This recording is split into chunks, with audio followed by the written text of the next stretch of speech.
بسم اللہ الرحمن الرحیم۔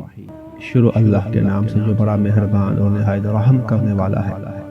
ایک متقی انسان مصر گیا اور اس نے ایک لوہار کو دیکھا کہ وہ تپتے ہوئے لوہے کو اپنے ہاتھ سے بھٹی سے نکالتا ہے مگر گرم لوہا اس کے ہاتھ کو نہیں جلاتا۔ یہ حیرت ناک منظر دیکھ کر پرہیزگار انسان ٹھہر گیا اور دل میں سوچنے لگا کہ ہو نہ ہو یہ شخص اللہ کا بڑا مقرب بندہ ہے۔ چنانچہ اس کے پاس جا کر اسے سلام کیا اور کہا، تجھے اس خدا کا واسطہ جس نے تیرے ہاتھ میں یہ تاثیر رکھی ہے، میرے حق میں دعا فرما۔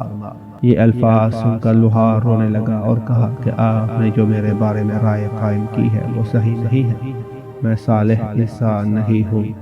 پرہیزگار نے کہا، پھر تم ایسا کام کیسے کر سکتی ہو جو صالحین کے علاوہ عام افراد سے ممکن نہیں؟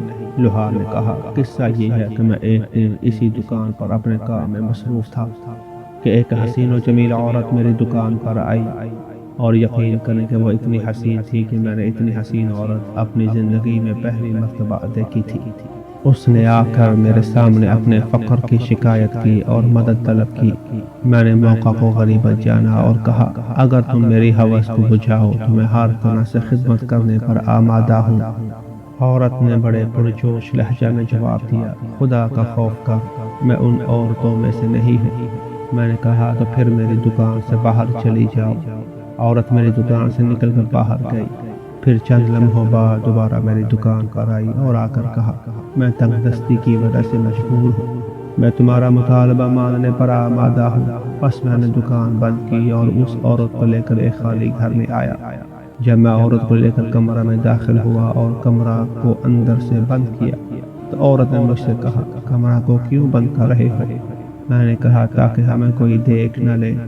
یہ سن کر عورت کا وجود لرزنے لگا اور اس کی آنکھوں سے آنسو جاری ہو گئے اور مجھ سے کہا، لوگوں کا تو تجھے اتنا خوف ہے لیکن خدا سے کیوں نہیں ڈرتا؟ میں نے عورت سے پوچھا، تو اتنی خوف زدہ کیوں ہے اور کیوں اتنی لرز رہی ہے؟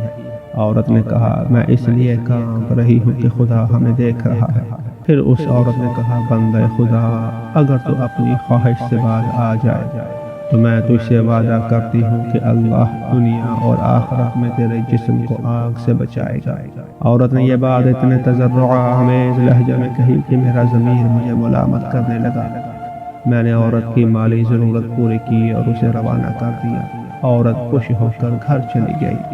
اسی رات میں خواب میں سویا تو مجھے ایک آواز سنائی دی کہ تو نے ایک عفیف عورت کی پردہ دری رہی کی، ہم نے اس کی دعا کو تیرے حق میں قبول کر لیا ہے، تجھے دنیا اور آخرت میں آگ نہیں جلائے گی۔